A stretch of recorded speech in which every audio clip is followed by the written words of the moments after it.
Welcome to Cheating Tales Lab. Wonderful to have you here today. We're truly grateful for your continued support. Tell us, where in the world are you tuning in from? Big city? Small town? We'd love to know.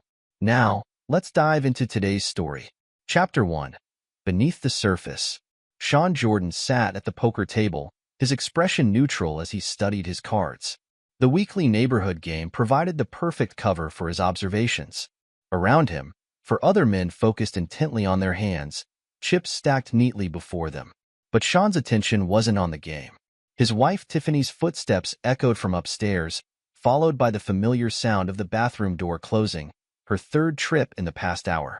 Sean noted the time, 9:47 p.m. The pattern was becoming clear. "Raise you 50, Mark Stevens announced, pushing forward a stack of chips. Sean matched the bet without hesitation, his mind calculating a different set of probabilities. Through years of MI6 training, he'd learned to compartmentalize, to appear engaged while his senses remained alert to his surroundings. The buzz of Tiffany's phone vibrated through the ceiling, a sound that would have been imperceptible to most. "You're quiet tonight, Sean," Dave Peterson remarked, taking a sip of his beer. "Usually by now you're telling us about your latest security consultation horror stories." Sean offered a measured smile. "Just focused on the game." "Speaking of horror stories, how's that new alarm system working out?" As Dave launched into a complaint about false alarms, Sean's enhanced hearing picked up Tiffany's whispered conversation upstairs. The words were muffled, but her tone carried an urgency he'd grown increasingly familiar with. The game continued for another hour. As his guests departed, Sean caught a glimpse of headlights through the window. A dark sedan parked 2 houses down. The car hadn't been there during previous poker nights. "Great game, everyone," Tiffany called from the top of the stairs, her voice carrying the practiced warmth of a yoga instructor. She descended, wearing yoga pants and one of her studio's branded tops. Her blonde hair was pulled back in a perfect ponytail, not a strand out of place despite her supposed bathroom breaks. Sean gathered the empty bottles and chips, his movements deliberate. "How's the studio doing, honey? You mentioned something about new workshops?" "Amazing."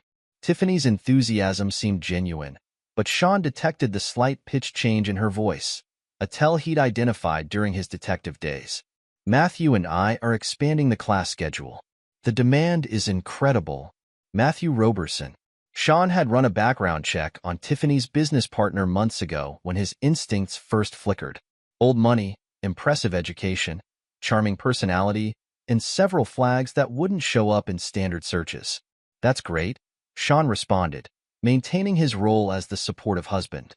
"You've been putting in a lot of extra hours lately." Tiffany's fingers twitched toward her phone. Another tell. "Well, success requires sacrifice. You understand that, Mr. Security Consultant." The irony wasn't lost on Sean. His cover as a security consultant provided the perfect explanation for his irregular hours and occasional bruises. If Tiffany suspected his true occupation, she showed no sign of it. "Speaking of work," she continued, "I have an early morning meeting tomorrow. Some potential investors are interested in franchising opportunities." Sean nodded, noting how she avoided specifying the time or location. "Don't forget we have dinner with your parents this weekend." A flash of something, annoyance? Worry? Crossed Tiffany's face before her yoga instructor smile returned. "Of course not. Mom's been texting me all week about it." Later that night, Sean lay awake, listening to Tiffany's measured breathing beside him. His phone buzzed, a message from his MI6 handler, Garrett. "Unusual chatter in local channels. Maintain operational security. Check in tomorrow." Sean deleted the message, his jaw tightening. The timing wasn't coincidental. Something was brewing, and his years of experience told him personal and professional threats were about to intersect. The next morning, Sean maintained his routine. Up at 5 a.m., coffee brewing by 5:15. He watched through the kitchen window as the same dark sedan from the previous night drove past their house, too slow to be a regular commuter. His phone rang. Nate Little, his friend from his police days. Now a private investigator, Nate had become an invaluable source of street-level intelligence. "Sean, got something you need to hear." Nate's voice was low, urgent. "Remember those properties we discussed? Found a connection." The buyer's been using shell companies, but the patterns match those locations your wife mentioned for her workshops. Sean's grip tightened on his coffee mug. Send me everything you have. Already did. Encrypted file, usual protocol. Sean, be careful. These aren't small-time players. The conversation ended as Tiffany entered the kitchen, dressed for her morning class. She grabbed her protein smoothie from the fridge, avoiding Sean's eyes. Don't wait up tonight, she said, checking her reflection in her phone screen. Emergency studio meeting. Some issues with the new location's permits. Need any help? I know some people in the zoning office. No. The response came too quickly. Tiffany softened her tone. No thank you. Matthew's handling it. He has connections. Sean watched her leave, noting how she checked her mirrors before pulling out of the driveway. Amateur surveillance detection, but telling nonetheless. His sister Amanda's unexpected visit that afternoon added another layer of complexity. A respected psychologist, she possessed the same analytical mind that had made Sean an excellent detective. You've lost weight, she observed, studying him over lunch at his favorite diner. And don't tell me it's from working out more. I know stress when I see it. Sean adjusted his watch, a habit from his early MI6 days. Just busy with work. New clients, bigger projects. Amanda's eyes narrowed. Funny, that's exactly what Tiffany said when I ran into her last week. At that new hotel downtown, the Peninsula. She mentioned she was there for a yoga workshop, but her outfit seemed more business casual than yoga appropriate. Sean filed away the information, maintaining his composure. The studio's expanding. Lots of meetings. Sean. Amanda's voice dropped. As your sister and a mental health professional, I need you to know I'm here if you need to talk. About anything. The conversation shifted to safer topics, but Sean's mind was already processing the new information, adding it to his mental map of Tiffany's activities.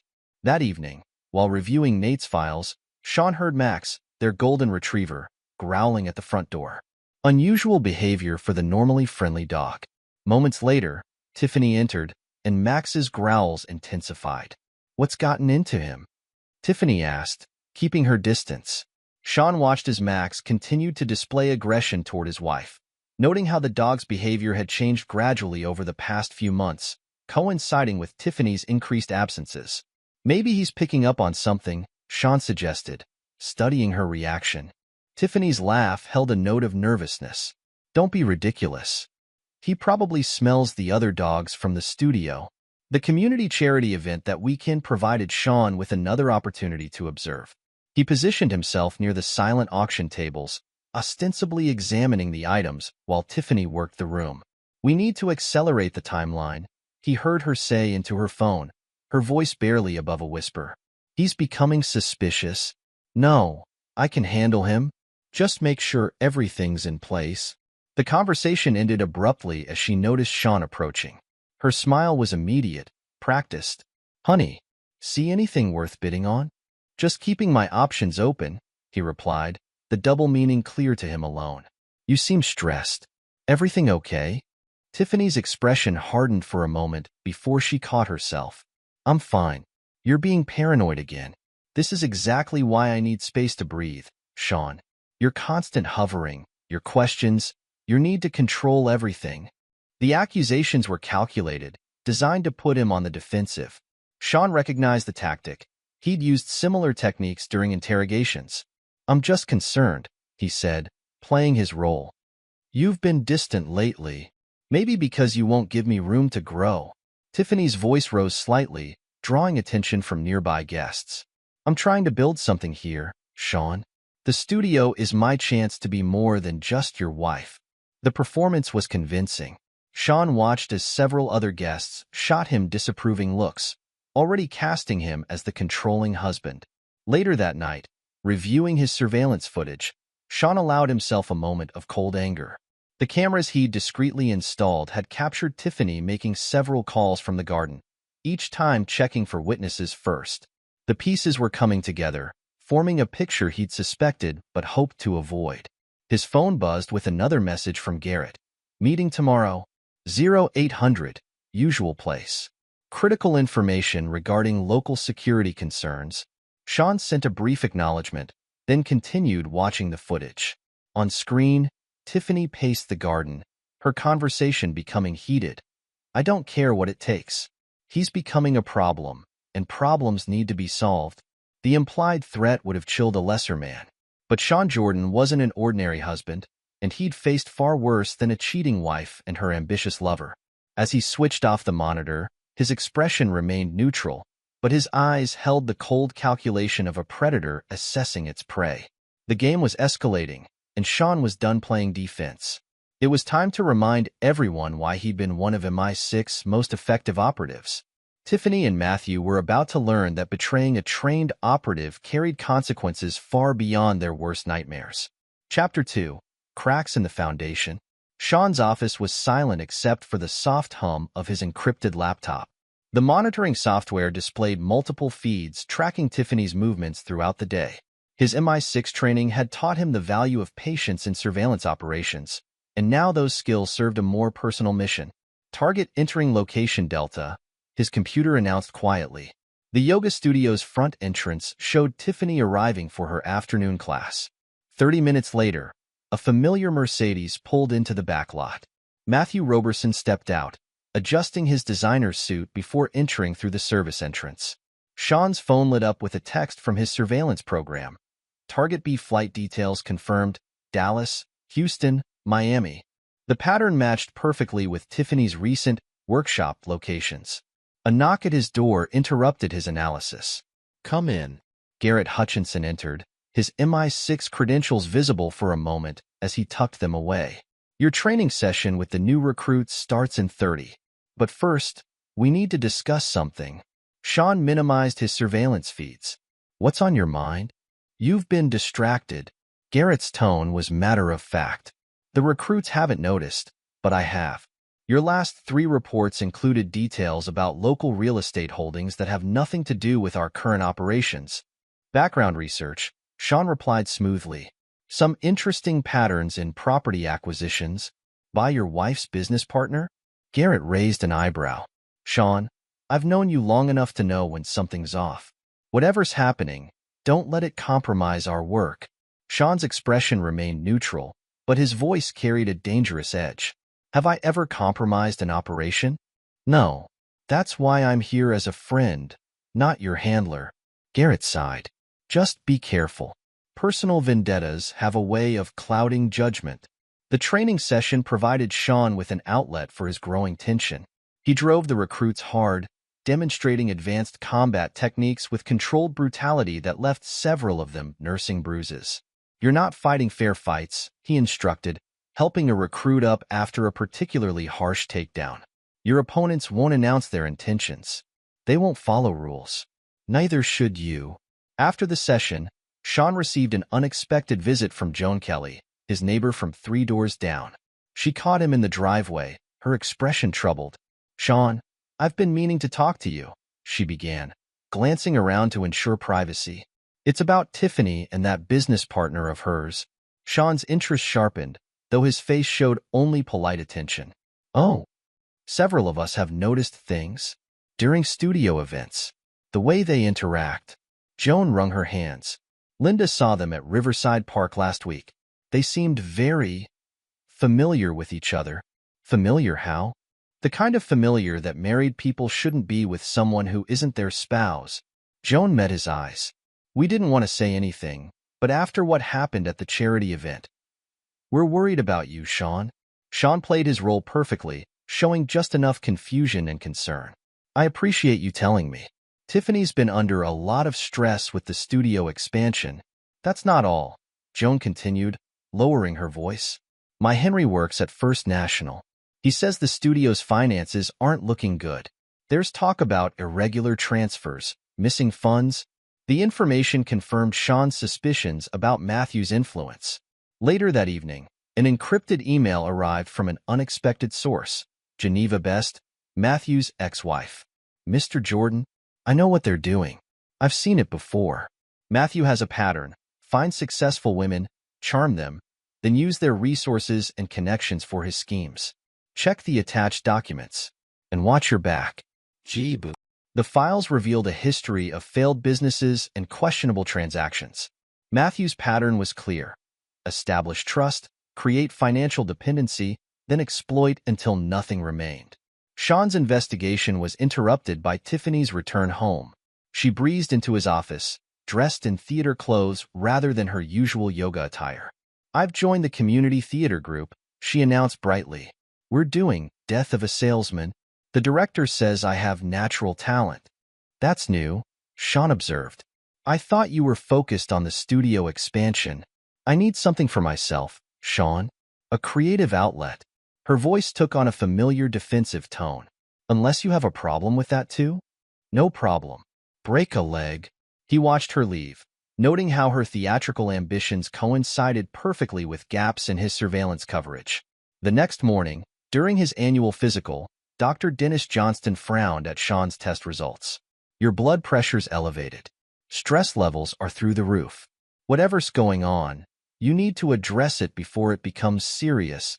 "Just work pressure," Sean deflected, though his mind was already calculating how to use this information. "I'm recommending counseling," Dr. Johnston continued. "Perhaps couples therapy? Many of my patients find it helpful during difficult periods." Sean's response was interrupted by an urgent text from his surveillance system. Tiffany had just entered a downtown hotel, one not on her usual route or class schedule. The couple's therapy session, which Tiffany surprisingly agreed to, proved illuminating. Sean watched as she masterfully manipulated the narrative. "He's always been intense," she told Dr. Sarah Martinez, tears glistening. "But lately, it's different. The constant questions, the way he monitors my schedule. Sometimes I feel like I'm suffocating." "Sean?" Dr. Martinez turned to him. "How do you respond to Tiffany's concerns?" "I want to understand what's changing in our relationship," he replied carefully. "When communication breaks down, suspicion fills the gap." "Suspicion?" Tiffany's voice rose. "See? He doesn't trust me. Everything I do is questioned. My work, my friends, my independence." The performance deserved an award, Sean thought coldly. He'd seen hardened operatives crack under less skilled manipulation. That evening, reviewing his surveillance data, Sean noticed something interesting. Matthew's business empire showed signs of strain.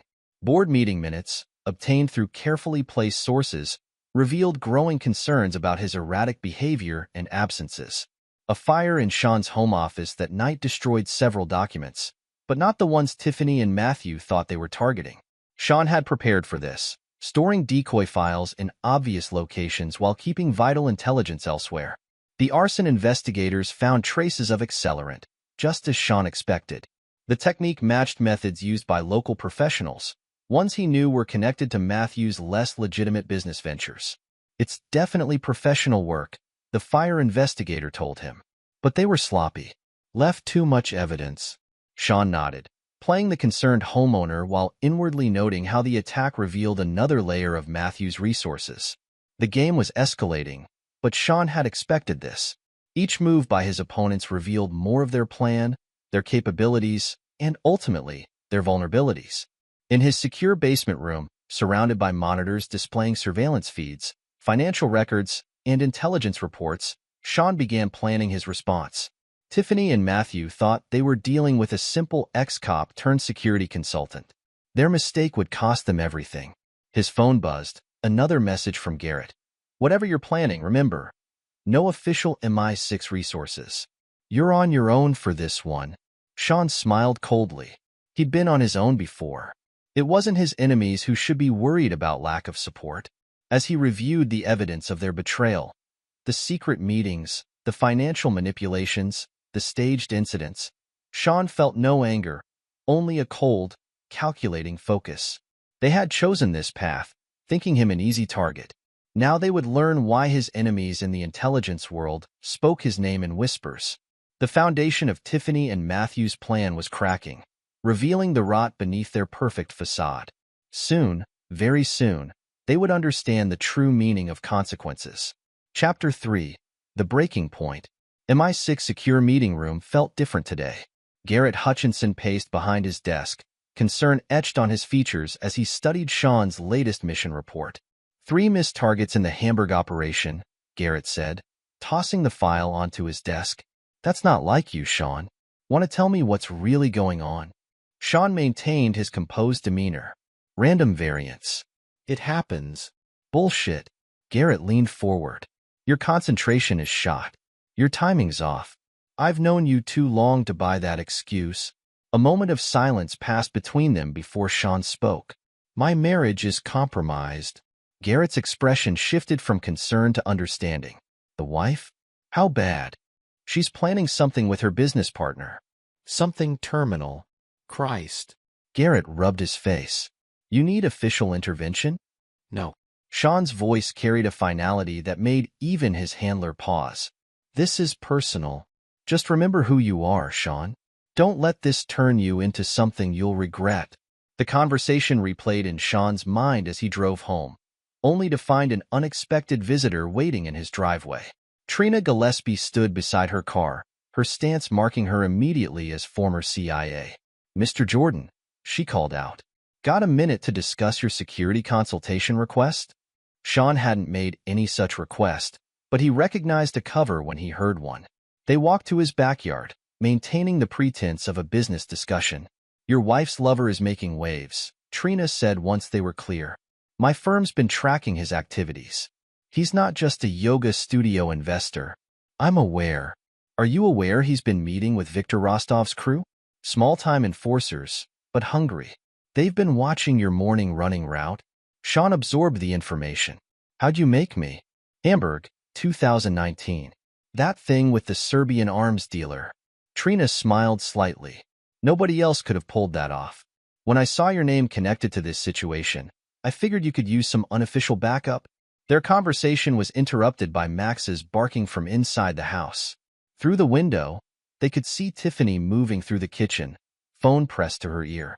Your surveillance pick up anything useful? Trina asked. She's building a network. Different men, all connected to Matthew's businesses. Each one knows a piece, but not the whole picture. Smart. Compartmentalization. Trina nodded. But risky. More players mean more potential leaks. Later that evening, Sean's enhanced surveillance system captured Matthew entering a notorious bar in Chicago's South Side. The location was known territory for local crime families, definitely not Matthew's usual social circle. He's getting desperate, Nate commented over their secure line. My sources say he's reaching out to some serious players. Guys who don't take kindly to amateurs. Keep watching, Sean instructed. I want names, dates, locations. The situation reached a new level when Esther Bird, Tiffany's mother, confronted her daughter during an unexpected visit to the yoga studio. Sean's hidden cameras captured the exchange.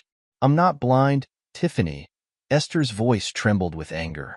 I see what you're doing to Sean. Your father and I raised you better than this. You don't understand anything, Tiffany shot back. Sean is controlling, paranoid. He's suffocating me. Is that what Matthew told you? Did he also tell you about the other women? The failed businesses? Get out. Tiffany's face contorted with rage. You're just like Sean, trying to control my life. I'm done with all of you. The confrontation ended with Tiffany cutting ties with her family, claiming Sean's paranoia had poisoned them against her. The performance was convincing. Sean had to admire her commitment to the role. His training regimen intensified, drawing attention at the local martial arts center. During a particularly intense session, he noticed a young man watching his techniques with unusual focus. That counter you used, the young man approached afterward. I've never seen it executed so precisely. Just something I picked up, Sean replied, studying the newcomer. I'm Ismail Holmes. The young man's eyes showed an intelligence that belied his age. And that wasn't just something you picked up. That was Spetsnaz close combat technique, modified for urban application. Sean's interest sharpened. You seem well informed. I pay attention. Ismail glanced around before lowering his voice. Like I've been paying attention to the guys watching your house. They're not as subtle as they think. A sophisticated cyber attack hit Sean's personal devices that night, probing for weaknesses. The attempt was professional but predictable. Exactly what he'd expect from someone with Matthew's resources. Sean allowed certain files to be compromised, feeding false information about his vulnerabilities. The decoded attack signature confirmed his suspicions about Matthew's technical capabilities. The annual charity gala at the Chicago Art Institute provided Tiffany with her grandest stage yet. She arrived separately from Sean, working the room with practiced charm until the perfect moment presented itself. "I can't take it anymore." Her voice carried across the ballroom, drawing all eyes to their corner. "You're tracking my phone, aren't you? Checking my emails? What kind of husband spies on his own wife?" Sean maintained his calm facade as whispers spread through the crowd. Nearby, he noticed Matthew watching with barely concealed satisfaction. "Tiffany, this isn't the place," Sean began, playing his role. "It never is. There's never a right place or time to discuss your controlling behavior, your constant suspicion." Tears streaked her perfectly applied makeup. "I'm suffocating, Sean. You're destroying me."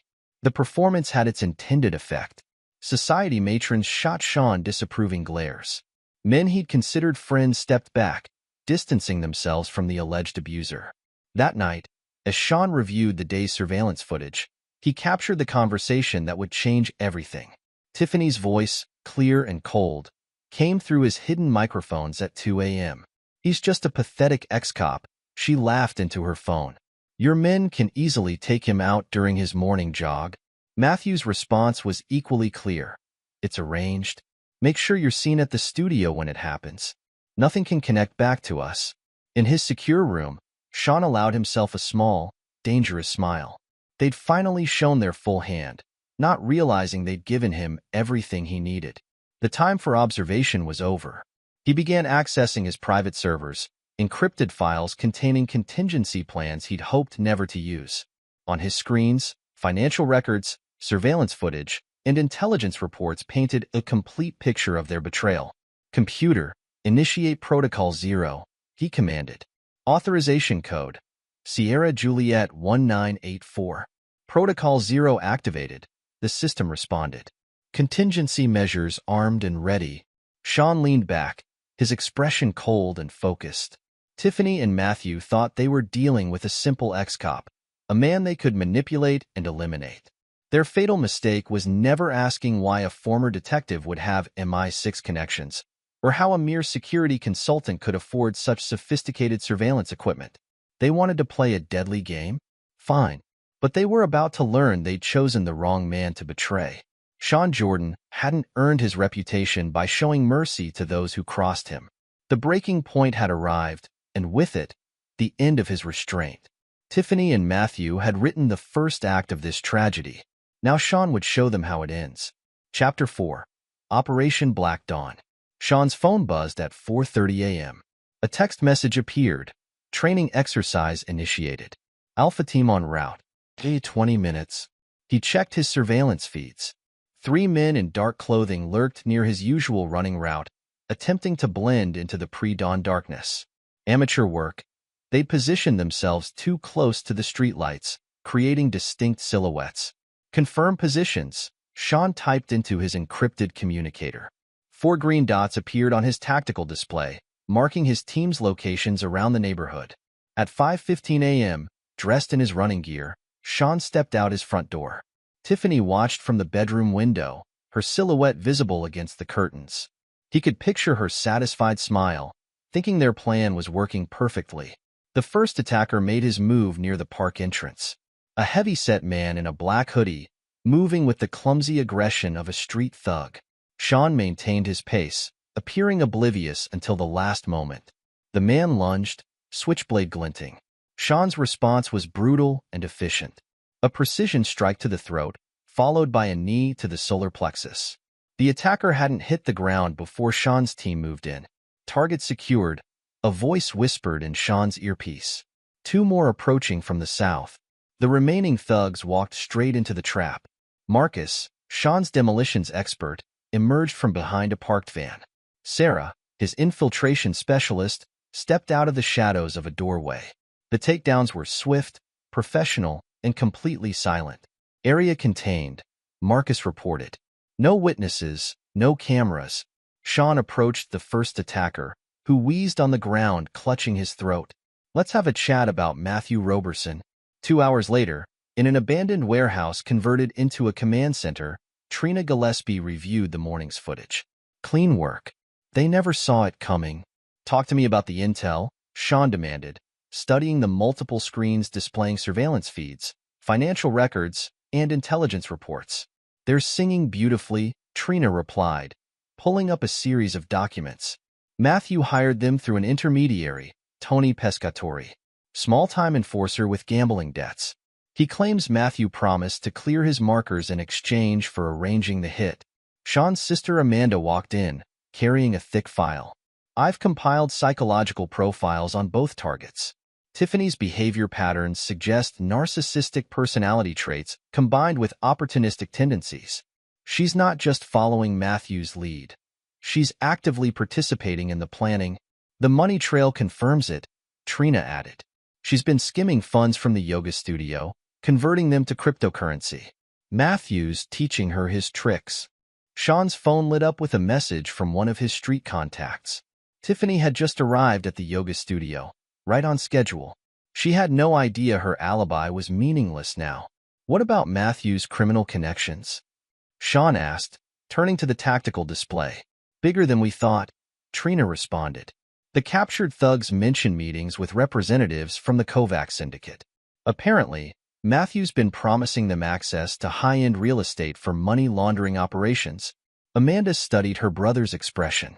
You're not surprised.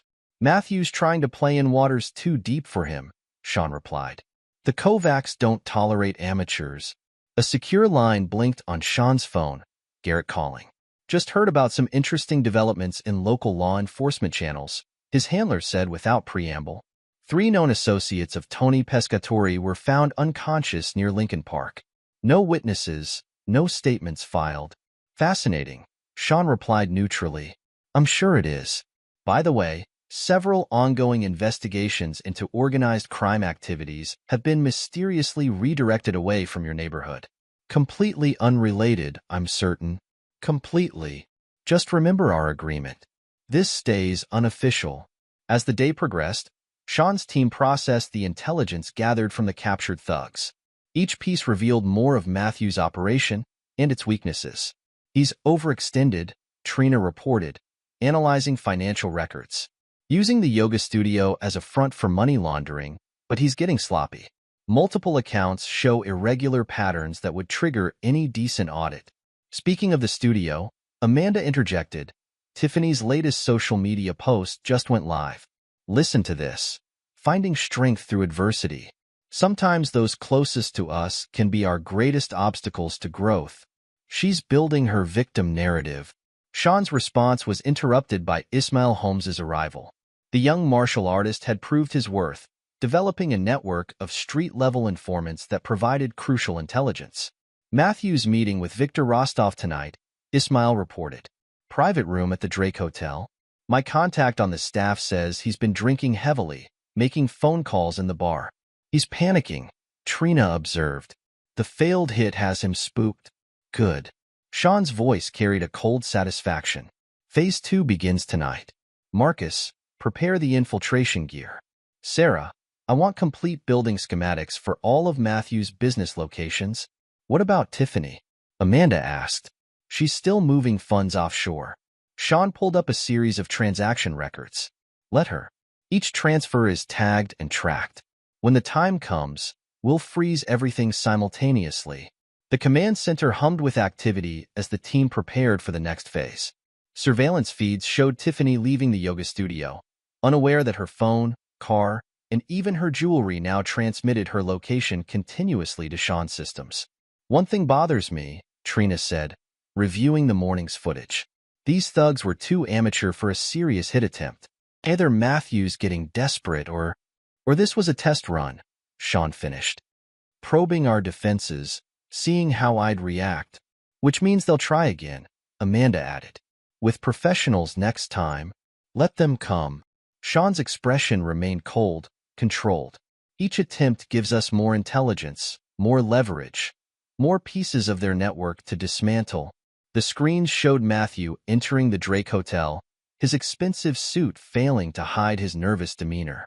In the yoga studio, Tiffany taught her evening class, maintaining her serene instructor facade while her phone buzzed with encrypted messages from offshore accounts. They think they're so clever, Amanda observed. playing their roles, building their alibis. People see what they expect to see, Sean replied.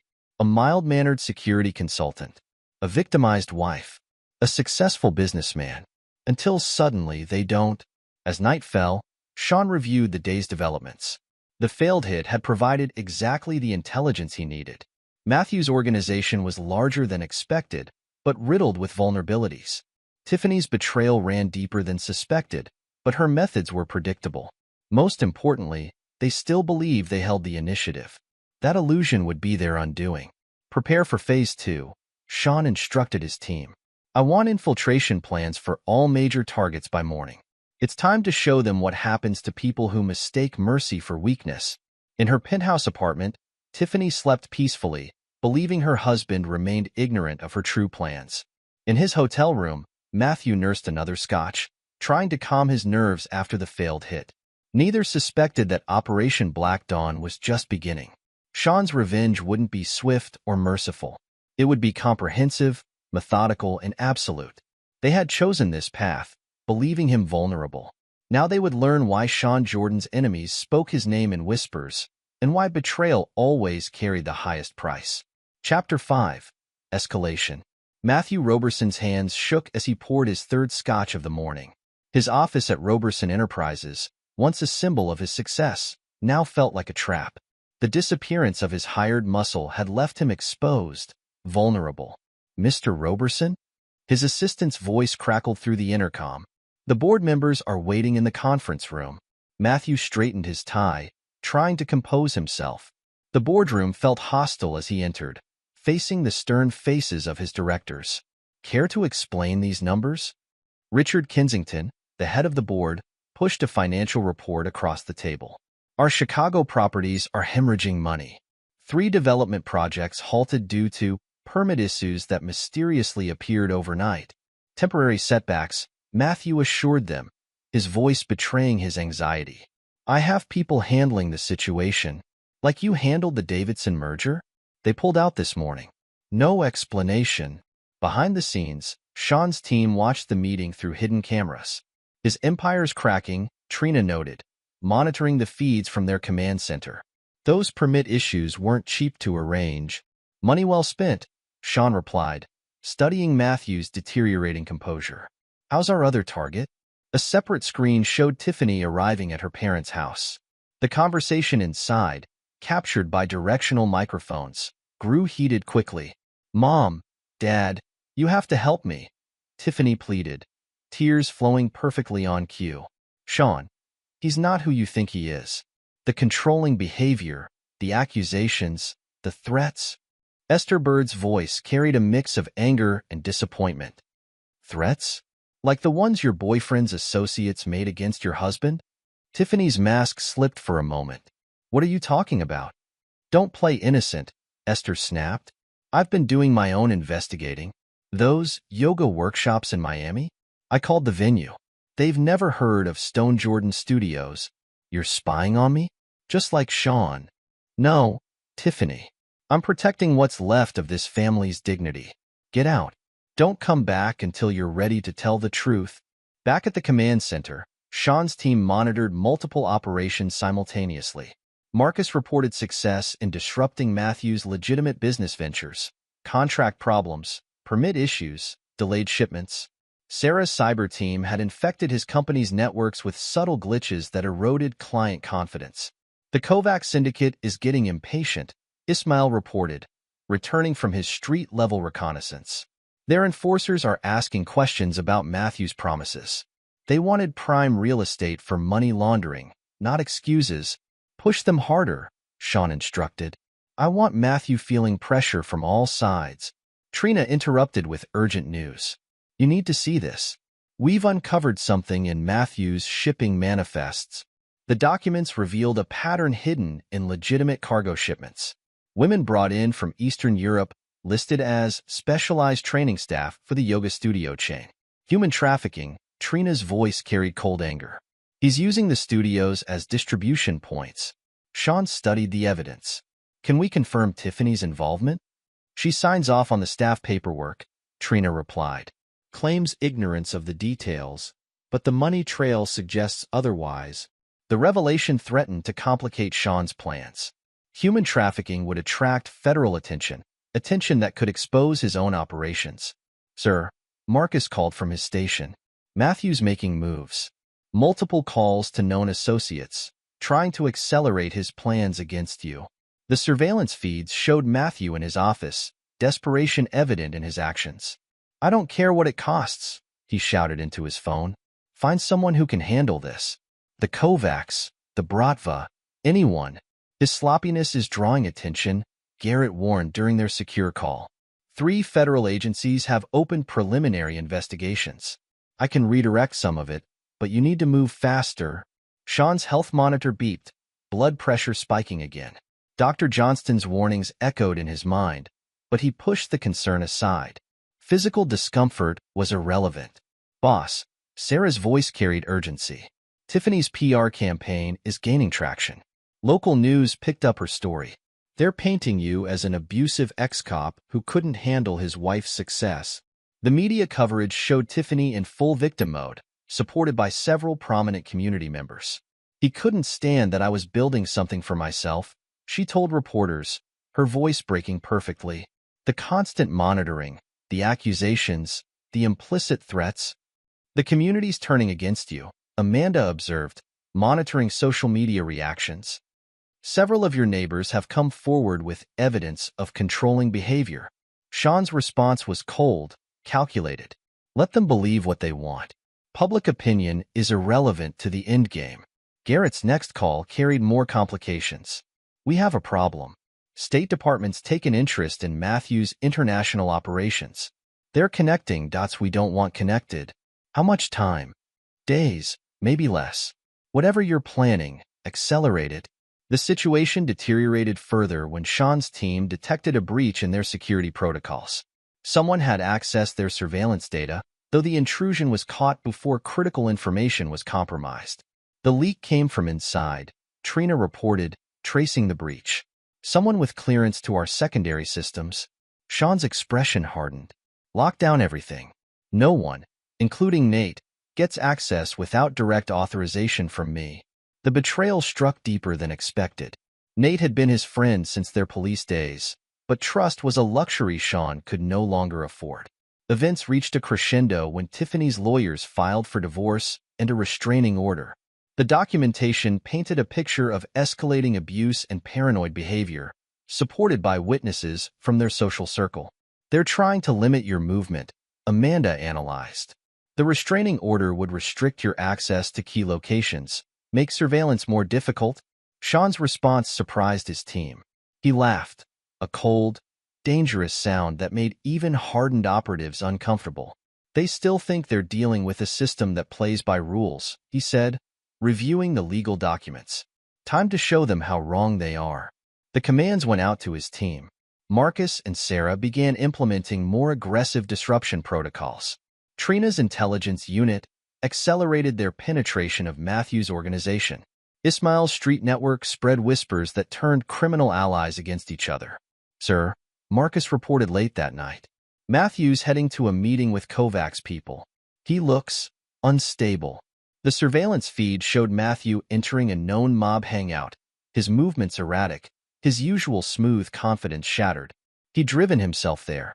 No security, no backup. He's breaking, Trina observed. Making mistakes. Good. Sean's voice carried no emotion. Push harder. I want them both so desperate they'll grasp at any chance for escape. In her apartment, Tiffany celebrated the restraining order with champagne, believing she'd scored a crucial victory. She didn't notice the new patterns in her phone's background processes, the slight delays in her banking apps, the occasional clicks on her secure line. Matthew, leaving the mob meeting with shaking hands, didn't realize his car's GPS had been compromised, his phone cloned, his emails intercepted. They thought the legal system would protect them, that their social connections would shield them, that their criminal allies would provide muscle. They were about to learn that such protections meant nothing against an opponent who'd spent his life dismantling exactly those kinds of defenses. Sean Jordan didn't just want revenge. He wanted to create a lesson that would echo through Chicago's underworld for years to come. Betrayal carried a price too terrible to contemplate. Chapter 6. The Counterstrike. In the command center, Sean activated his latest operation. Begin information dissemination. Let's see how they handle fighting ghosts. Trina's fingers flew across her keyboard, initiating their misinformation protocols. Within hours, Matthew's criminal contacts began receiving conflicting intelligence about his activities. Package delivered to the Kovacs, a message read. Payment confirmed. Deal with the Bratva finalized, another stated. Kovac territory compromised. Matthew's phone buzzed constantly with angry messages from his underworld connections, each believing he'd betrayed them for their rivals. Your digital warfare strategy is working, Marcus reported. Matthew's communications are in chaos. He can't contact his allies without triggering suspicion. His legitimate business partners are jumping ship too, Sarah added. 3 board members resigned this morning. The stock's in free fall. Sean studied the monitors showing Matthew's increasing desperation. His target had made 4 attempts to contact his offshore accounts, only to find his access mysteriously restricted. Sir, Ismail called out. You have a visitor. Esther Bird. Tiffany's mother entered the command center, clutching a thick folder. Her eyes widened at the sophisticated operation before her, but she maintained her composure. I've been conducting my own investigation, she said, handing Sean the folder. Bank statements, phone records, hotel receipts. Tiffany wasn't just having an affair. She was helping Matthew target other wealthy spouses for his schemes. Sean reviewed the evidence. How long have you known? I suspected when she started the yoga studio. The numbers never added up. Esther's voice hardened. I raised her better than this. Whatever you're planning, I won't interfere. The conversation was interrupted by an urgent alert. One of Matthew's warehouses had reported a major drug shipment missing. The security footage showed local police conducting a surprise raid. Garrett's handiwork? Trina asked. Sean nodded. He's making it look like Matthew's operation was exposed through routine surveillance. The timing couldn't be better. The criminal underworld reacted exactly as planned. Matthew's phone lit up with threats from his former associates, each believing he'd sacrificed their interests to save himself. Boss, Sarah reported, Tiffany's trying to access your joint accounts. The automatic alerts just triggered. The screen showed Tiffany at an ATM, growing increasingly frustrated as her cards were declined. Her phone call to the bank was routed to a special team Sean had prepared. I'm sorry, Mrs. Jordan, the bank representative said. These transactions have been flagged for potential fraud. We'll need to conduct a full investigation. Sean's team tracked her movements as she drove frantically between banks, each attempt to access funds meeting the same response. Her calls to Matthew went straight to voicemail, his phone disabled by Trina's digital warfare. The criminal elements are making moves, Ismail reported. The Kovacs and Bratva have formed a temporary alliance. They're targeting both Matthew and their suspected rivals. Perfect. Sean's expression remained cold. Let them tear each other apart. Each confrontation provides more evidence for law enforcement. Garrett's secure line activated. It's done. Key evidence has been discovered by routine patrols. Local law enforcement is building a case without realizing they're following our breadcrumbs. Sean's enhanced training program showed results as his team coordinated multiple operations simultaneously. Marcus led a strike team that intercepted Matthew's attempt to move assets. Sarah's cyber unit blocked Tiffany's desperate emails to her network of allies. Their social circle is crumbling, Amanda reported, monitoring communications. 3 yoga studio investors have demanded emergency meetings. Their lawyers are reviewing all past transactions. The pressure mounted as anonymous sources began leaking information about Tiffany's affair to local media. Photos appeared showing her and Matthew in compromising situations at various hotels. The yoga studio's reputation is tanking, Trina noted. Class attendance down 60%. Online reviews mentioning unprofessional behavior and questionable business practices. Sean's most daring move came as Matthew attempted to salvage his criminal connections. A carefully planted file appeared on a seized laptop, suggesting Matthew had orchestrated the failed hit attempt to eliminate rivals within the organization. The Kovacs found it. Ismail confirmed. Their enforcers are mobilizing. Matthew's security team just quit, They won't go against the syndicate. In his penthouse office, Matthew's desperation reached new heights. Security cameras showed him destroying documents, his movements frantic. Each drawer he emptied, each file he shredded, revealed new evidence Sean's team had planted. "Sir," Marcus called out, "Tiffany's approaching the building. She's demanding to see Matthew." The confrontation in Matthew's office played out on their screens, captured by hidden cameras. "You promised me everything was under control," Tiffany screamed, her composed yoga instructor facade shattered. "My accounts are frozen, my studio is failing, and my mother's giving evidence against me." "Keep your voice down," Matthew hissed, checking for bugs they'd already found. "This is just temporary. Once we deal with Sean." "Deal with him? Like your thugs dealt with him?" Tiffany's laugh held an edge of hysteria. "Face it, Matthew. You underestimated him. We both did. No one could have predicted. He was a MI6. Tiffany's voice rose again. "All this time, we thought we were playing a simple ex-cop, but we were actually taking on a trained operative."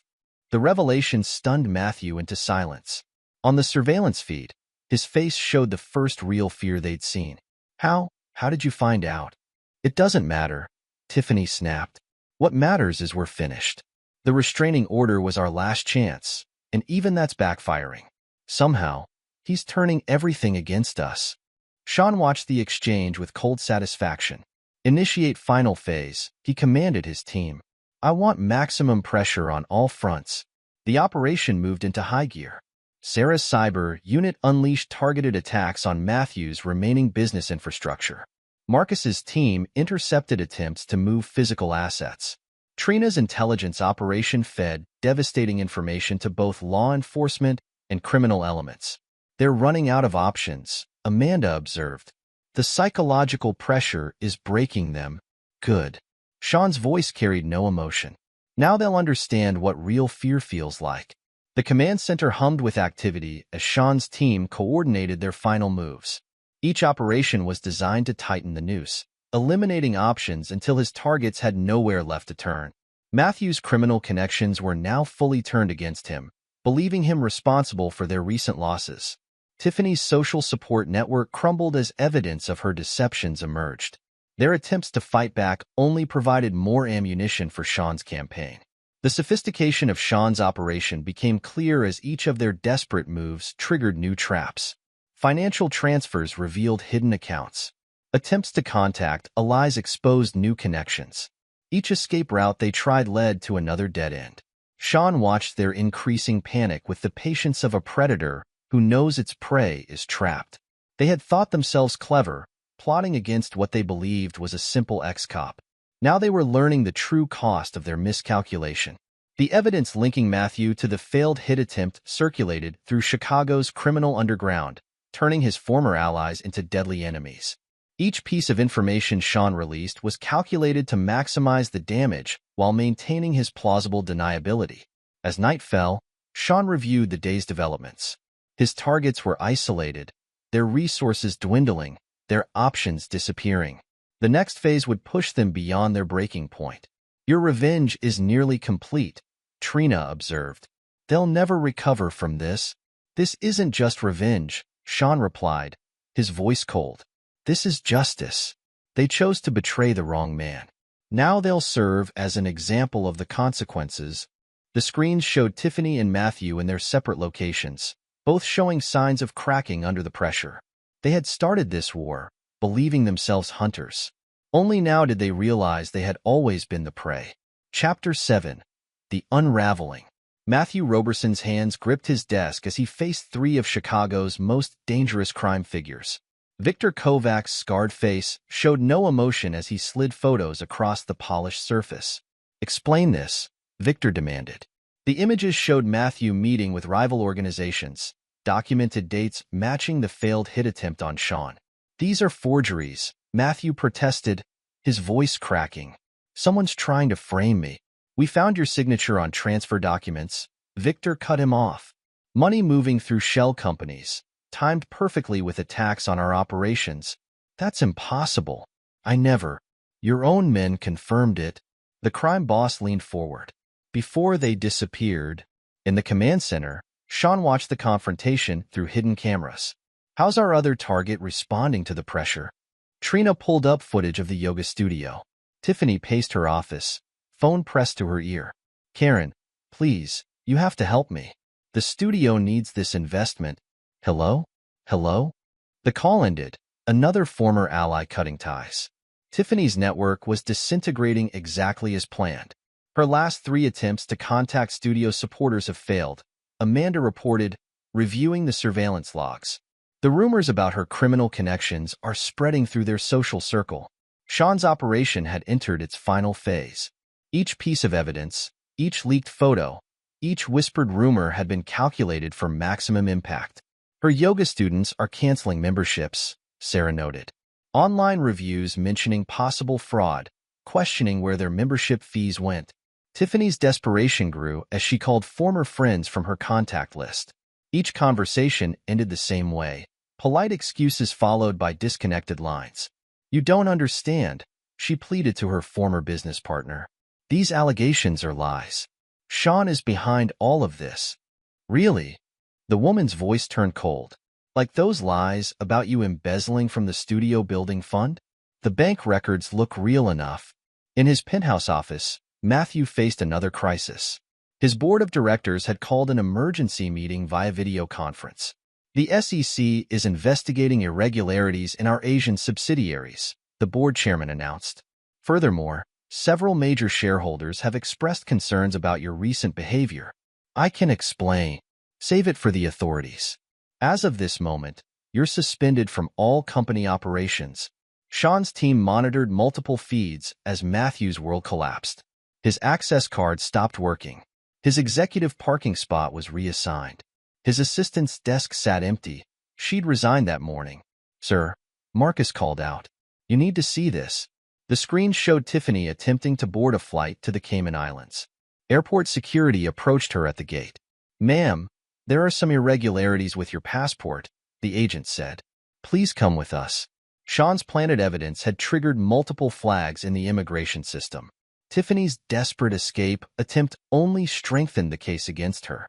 Back in the command center, Esther Bird and Amanda Garrett worked together, compiling statements from witnesses to Tiffany's indiscretions. The country club staff confirmed it, Esther said, her voice tight with controlled anger. She and Matthew used private rooms for their meetings, always paying in cash. Amanda added another file to their growing dossier. 3 yoga instructors provided sworn statements about unauthorized charges to student accounts. The money trail leads directly to Matthew's shell companies. The criminal underworld's response exceeded even Sean's expectations. Matthew's former allies turned on him with brutal efficiency. His private security detail resigned en masse. His criminal connections vanished. Please, Matthew begged into his phone. I need protection. They're coming after me. You made your choice, the voice replied. When you tried to play both sides. Now deal with the consequences. Sean watched as his target's relationships deteriorated under pressure. Surveillance caught Tiffany and Matthew arguing in his private garage. You promised me protection, Tiffany screamed. Now my business is ruined, my reputation is destroyed, and the FBI is asking questions about student fees. Keep your voice down, Matthew hissed. This garage might be bugged. Like it matters now? Sean's 10 steps ahead of us. He has been from the start. Their argument ended with Tiffany storming out, leaving Matthew alone with his crumbling empire. His phone buzzed constantly with messages from angry investors, suspicious authorities, and former criminal partners demanding answers. In the studio's office, Tiffany faced her own reckoning. A group of senior yoga instructors confronted her with evidence of financial misconduct. We found the real accounts, her head instructor said. The ones showing where our pension contributions actually went. I can explain. Save it for the labor board. They're very interested in hearing about this. Sean's operation had grown beyond mere revenge.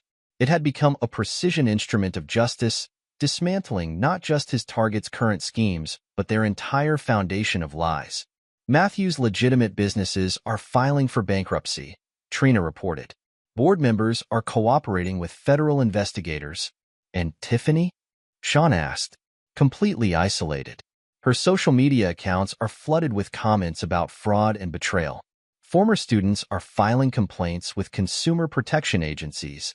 The psychological impact showed clearly on their targets. Matthew's polished executive facade cracked, revealing the desperate man beneath. Tiffany's carefully maintained yoga instructor serenity shattered under the weight of mounting evidence. "Sir," Sarah called out. "Matthew's trying to access his emergency funds." "Let him," Sean commanded. "The accounts are monitored." Each attempt provides more evidence for the authorities. The operation's scope became clear as more players fell. Matthew's criminal contacts disappeared or turned hostile. Tiffany's social circle evaporated.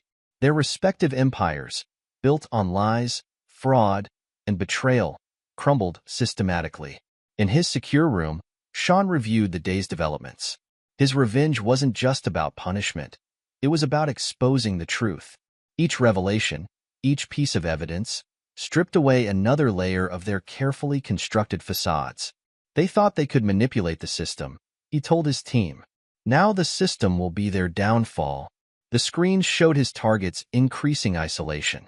Matthew, barred from his own company, reduced to working from a hotel room. Tiffany, alone in her studio, facing mounting legal notices and cancellation requests.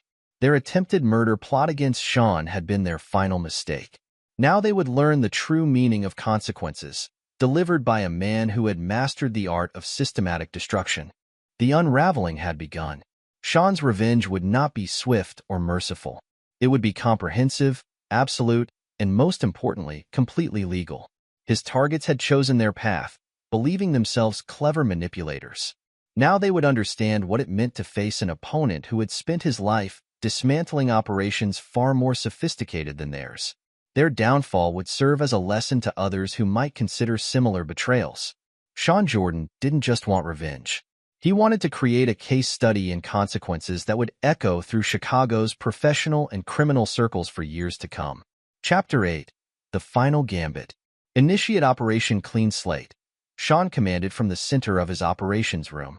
Multiple screens displayed various aspects of his targets' lives, all about to be systematically destroyed.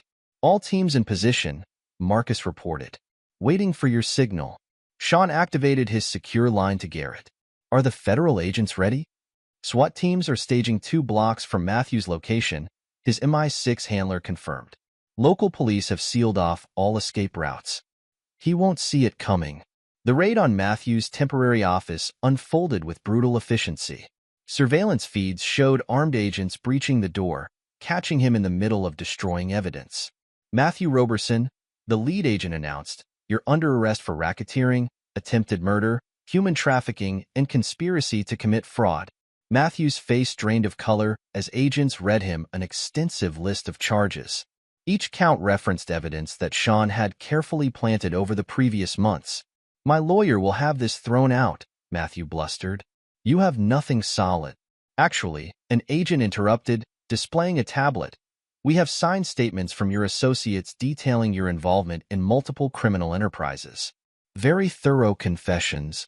In the command center, Trina pulled up footage of Tiffany arriving at the courthouse for her attempt to defend against the mounting charges. "Mrs. Jordan," reporters swarmed her. "Can you comment on allegations that you helped orchestrate an attempt on your husband's life? What about the missing yoga studio funds? Is it true you were involved in Matthew Roberson's human trafficking operation?" Tiffany's lawyer hustled her through the crowd, but the damage was done. Camera crews captured her panicked expression, broadcasting it across local news networks. Inside the courtroom, Sean's carefully gathered evidence demolished her defense. Bank records showed her signature on transfers to Matthew's shell companies. Email exchanges revealed her knowledge of the criminal operations. Surveillance photos documented meetings with known criminals. "Your Honor," her lawyer addressed the judge, "given the overwhelming nature of the evidence, my client wishes to discuss plea options with the prosecution." Sean watched the proceedings through courthouse security feeds. "How's the media coverage?" "Playing out exactly as planned," Amanda replied, "monitoring news outlets. They're portraying you as the victim of a sophisticated criminal conspiracy. Public sympathy is completely on your side." The screens showed Matthew being processed into federal custody. His designer suit replaced with prison orange, his executive demeanor crumbling under harsh fluorescent lights. The evidence linking him to the hit attempt is irrefutable, Garrett reported. His own criminal associates provided detailed testimonies in exchange for reduced sentences. In another section of the command center, Sarah monitored the financial aspects of the operation. Matthew's remaining assets are being frozen as we speak. Corporate accounts, personal holdings, even his offshore safety nets, all locked down. What about Tiffany's resources? Sean asked. The studio filed for bankruptcy this morning. All accounts are under investigation for fraud. She can't access a penny without triggering alerts. The morning's newspapers painted a devastating picture. Headlines screamed about Matthew's criminal empire, Tiffany's involvement, and the shocking betrayal of their social circle. Photos showed Matthew in handcuffs, Tiffany fleeing reporters, their former friends and associates distancing themselves from the scandal. Sir, Marcus called out, Matthew's preliminary hearing is starting. The courthouse feed showed Matthew facing a federal judge. His expensive criminal defense attorney looked nervous as prosecutors presented their evidence. Your Honor, the scope of Mr. Roberson's criminal activities is staggering, the prosecutor announced. We've uncovered connections to organized crime figures across 3 continents. Matthew's face showed real fear as the prosecutor continued listing charges. Each count carried substantial prison time. Each piece of evidence had been meticulously prepared to withstand legal scrutiny. The defendant's ties to human trafficking operations are particularly disturbing, the prosecutor added. We have documentation linking him to the disappearance of multiple young women brought into the country under false pretenses. In another courtroom, Tiffany faced her own legal reckoning. Her lawyer's attempts to separate her from Matthew's crimes crumbled as Sean's team released evidence of her active participation. The defendant wasn't merely aware of these operations, the prosecutor explained. She used her yoga studio as a front, providing cover for Mr. Roberson's human trafficking activities. Bank records show she personally profited from these schemes. Tiffany's composed facade cracked as the charges mounted. Each count referenced dates, locations, and activities that she thought had been carefully hidden. Furthermore, the prosecutor continued, Mrs. Jordan was an active participant in planning an attempt on her husband's life. We have audio recordings confirming her role in hiring known criminals to attack Mr. Jordan. Sean's enhanced security protocols prevented any last-minute attempts by his targets to hide assets or escape justice. Each bank account, property deed, and business holding had been flagged for investigation. Matthew's trial is making international news, Amanda reported. His connections to organized crime have sparked investigations in multiple countries. The screens showed Matthew's former criminal associates scrambling to distance themselves. Each attempt to contact outside help only provided more evidence for prosecutors. His legitimate business partners are cooperating fully with authorities, Trina added. They're eager to prove they weren't involved in his criminal activities. Esther Bird watched the proceedings with cold satisfaction. Her daughter's betrayal had shattered their family, but justice was being served. I gave these to the prosecutors, she told Sean, handing over a file. Letters Tiffany wrote to Matthew, detailing their plans. Found them hidden in her old room at our house. The evidence proved devastating. Tiffany's own words condemned her, revealing the calculated nature of their schemes. Sean's team monitored multiple feeds as the operation reached its climax. Matthew, isolated in federal custody, facing a mountain of evidence. Tiffany, her carefully constructed social status destroyed, confronting the consequences of her choices.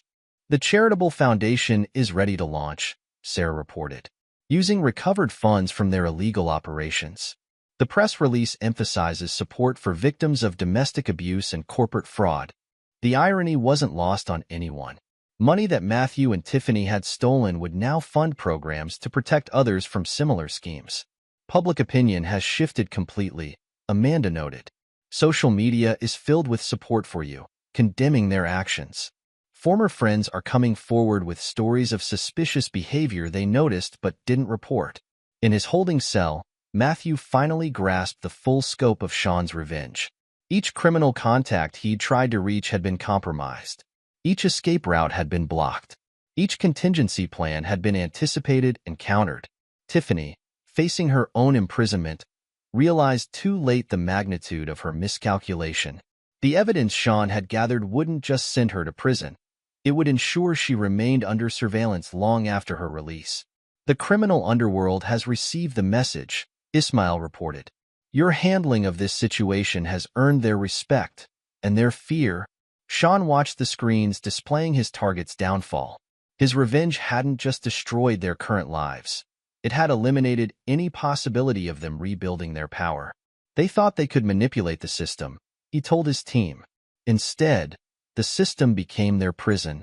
The operation's success exceeded even Sean's expectations.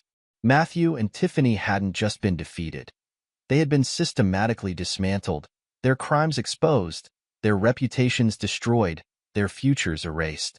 Operation Clean Slate had lived up to its name. Sean Jordan had demonstrated why betrayal carried such a heavy price, creating a lesson that would resonate through Chicago's power circles for years to come. Chapter 9. New Beginnings. 6 months after Operation Clean Slate, Sean stood before a group of MI6 recruits in a secure training facility. His presentation displayed tactics from his personal operation, now converted into training materials. Threat assessment isn't just about identifying enemies, he instructed. It's about understanding how personal connections can become vulnerabilities, and how to turn those vulnerabilities into advantages. The recruits studied footage from his systematic dismantling of Matthew and Tiffany's operations. Each phase demonstrated different aspects of intelligence gathering, tactical response, and strategic planning. Sir, a recruit raised her hand. How did you maintain operational security while managing multiple cover identities? By understanding that every role, even a cover, must be grounded in truth, Sean replied. The security consultant wasn't just a facade. It became a legitimate business. After the session, Garrett approached with a proposal. MI6 leadership is impressed with your new training program. They're suggesting we expand it into a full consultancy division. Private sector, Sean countered. More flexibility, fewer restrictions. Agreed. I'll handle the paperwork. You've earned this, Sean. The Jordan Security Consultancy launched with minimal fanfare but maximum impact. Within weeks, high-profile clients sought their services, drawn by Sean's reputation for handling complex threats. Another request from a Fortune 500 CEO, Trina reported, reviewing applications. His wife's involved with a suspected corporate espionage ring. Sounds familiar, Sean noted. Bring in Amanda for the psychological assessment. His sister had proven invaluable in developing client profiles. Her psychological insights, combined with Sean's tactical experience, created a unique approach to threat management. The Foundation's first project launches next month, Amanda added. A support network for victims of domestic fraud and corporate exploitation. Using Matthew's seized assets for the funding adds a certain poetic justice. The Jordan Foundation quickly gained recognition for its innovative programs. Each initiative incorporated lessons from Sean's experience, helping others protect themselves from similar schemes. In the women's federal prison, Tiffany attended mandatory counseling sessions. Her transformation from wealthy socialite to convicted felon served as a case study in consequences. Tell me about your choices, the prison counselor prompted. I thought I was so clever, Tiffany replied. Her designer yoga wear replaced by prison garb. Playing the victim, manipulating public opinion. I never realized Sean was 10 steps ahead, documenting everything. Across the country, in witness protection, Matthew faced his own demons. His cooperation with authorities had led to major criminal takedowns, but the price was a life of constant vigilance. Another syndicate boss arrested in Chicago, his handler informed him. Your testimony was crucial, but remember, you can never go back. Matthew nodded, understanding that his freedom came with permanent exile. His empire, his connections, his very identity had been erased. Meanwhile, Sean's security firm attracted top talent. Trina Gillespie joined as chief of operations, bringing her CIA experience to their expanding client base. We've got requests from 3 continents, she reported during their morning briefing. Word spreading about how we handled the Roberson case. Ismail Holmes, now heading their intelligence division, had transformed his street-level contacts into a sophisticated information network. Our preventive threat assessment program is showing results, he noted. Two potential situations neutralized before they escalated. Sean's relationship with his sister Amanda deepened through their work together. Her role in the foundation helped both of them process the betrayal they'd witnessed. "You're different now," she observed during a private dinner. "Stronger, but not harder. You've turned this experience into something positive." "The best revenge isn't just destruction," Sean replied. "It's creation. Building something meaningful from the ashes." The community that had once shunned Sean now sought his guidance. Former friends who'd believed Tiffany's lies approached with apologies and business proposals. "Mr. Jordan," a prominent banker requested, "we'd like to discuss upgrading our executive protection protocols. Your handling of the Roberson situation impressed our board." Sean's new dating life reflected his evolved perspective. He chose partners who understood and respected his complex world. "I appreciate your honesty about your work," said Catherine Maxwell, a corporate attorney he'd been seeing. "Not many men in your position would be so direct." "Deception has a price," Sean responded. "I've seen it collected." His team's reputation grew with each successful operation. They specialized in cases that required Sean's unique combination of intelligence, tradecraft, and personal insight. "Another client saved from corporate infiltration," Trina reported. "The perpetrators never saw us coming." "Just like old times," Sean noted, reviewing the operation files. The final validation came in an unexpected form. MI6 leadership, impressed by Sean's handling of his personal crisis, issued a commendation. "Your actions demonstrated exceptional judgment," the director stated in a private meeting. "You eliminated severe threats while maintaining operational security and showing remarkable restraint." "Restraint?" Sean questioned. "You could have eliminated your targets permanently. Instead, you chose to destroy them legally, thoroughly, and irrevocably. That's the mark of a true professional." The commendation meant less to Sean than the lessons he'd integrated into his new life. Each aspect of his operation against Matthew and Tiffany had revealed different applications for his skills. His command center, once focused on revenge, now served as the hub for legitimate security operations. The surveillance systems that had documented betrayal now protected clients from similar threats. "We've become something unique," Trina observed.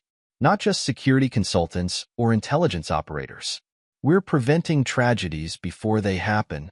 The Jordan Security Consultancy's reputation grew beyond its origins. Clients sought them out not just for protection, but for their comprehensive approach to threat management. "Your experience gives you insight others lack," Amanda noted during a strategy session. "You understand both the tactical and emotional aspects of betrayal." Sean's new life balanced professional success with personal growth. He maintained his edge, his ruthlessness when required, but channeled it into protective rather than punitive action. The final proof of his victory came in small moments. Walking through Chicago without looking over his shoulder. Training new operatives to protect themselves from personal threats. Using his skills to prevent others from experiencing similar betrayals. Matthew and Tiffany's attempt to destroy him had instead catalyzed his evolution. Their betrayal had forced him to refine his abilities, to transform revenge into redemption. Sean Jordan emerged not just victorious, but vindicated. His enemies were neutralized, his skills enhanced, his purpose clarified. He had shown the world, both legitimate and underground, that betrayal carried consequences, but also that true strength lay in how one rebuilt from destruction. The story of his revenge became a legend in multiple circles: intelligence communities, corporate boardrooms, criminal underworlds. But Sean's focus remained on the future, on building something meaningful from the lessons of his past. In the end, he had achieved more than revenge. He had created a legacy of protection, turning personal pain into professional purpose. The man who had mastered destruction had learned to create, proving that the most complete victory isn't just in defeating enemies, but in transforming their attacks into opportunities for growth. Epilogue. A decade later, Sean Jordan stood at the podium of the International Security Conference in London, addressing a room full of intelligence operatives, corporate security chiefs, and government officials. The Jordan Security Consultancy had become the gold standard in threat prevention and personal security. 10 years ago, I learned firsthand how personal betrayal can intersect with professional threats, he told the audience. Today, We'll discuss how that experience revolutionized our approach to protective operations. In the front row, his wife Catherine Maxwell Jordan watched with pride. Their marriage of 7 years had proven that trust was possible even in their complex world. As a former prosecutor turned corporate defense attorney, she understood both the legal and personal implications of betrayal. The Jordan Security Consultancy occupied the top floors of a Chicago high-rise. Trina Gillespie, now Chief Executive Officer, managed their global operations. Under her leadership, they'd expanded to offices in London, Dubai, and Singapore. Another successful intervention in Hong Kong, she reported during their weekly video conference. The client's spouse was planning corporate espionage through their marriage. We contained it before any data breaches occurred. Ismail Holmes, heading their Asia-Pacific division from Singapore, had transformed from a promising martial artist into one of the world's top intelligence operators. His network of contacts spanned multiple continents, providing crucial early warnings of emerging threats. "The preventive model you developed is changing the industry," he told Sean. "We're stopping disasters before they start, saving lives and reputations." Amanda Garrett had combined her psychological expertise with Sean's tactical experience to create the Jordan Protocol, a comprehensive system for identifying and neutralizing personal security threats. Her books on the psychology of betrayal had become required reading at intelligence academies. "Your case study formed the foundation," she reminded Sean during a family dinner. "Though we've kept the names anonymous, the lessons continue to resonate." Garrett Hutchinson, retired from MI6, served as a special advisor to the consultancy. His experience helped navigate the complex relationships between private security operations and government intelligence agencies. "Remember that CEO in Mumbai?" he reminisced with Sean. "His own brother was selling company secrets. We prevented an economic catastrophe while keeping the family intact." The Jordan Foundation had grown into a major force for positive change. Led by Sean's wife, Catherine, it provided support and resources to victims of domestic fraud and corporate exploitation. Their programs had helped thousands rebuild their lives after betrayal. "We're opening 3 new support centers next month," Catherine announced during a board meeting. "The demand for our services keeps growing." In a maximum security prison in Colorado, Tiffany Stone Jordan continued serving her 15-year sentence. Her model prisoner behavior hadn't earned early release. Sean's evidence had been too comprehensive, the charges too serious. "She still leads yoga classes for inmates," a prison counselor reported.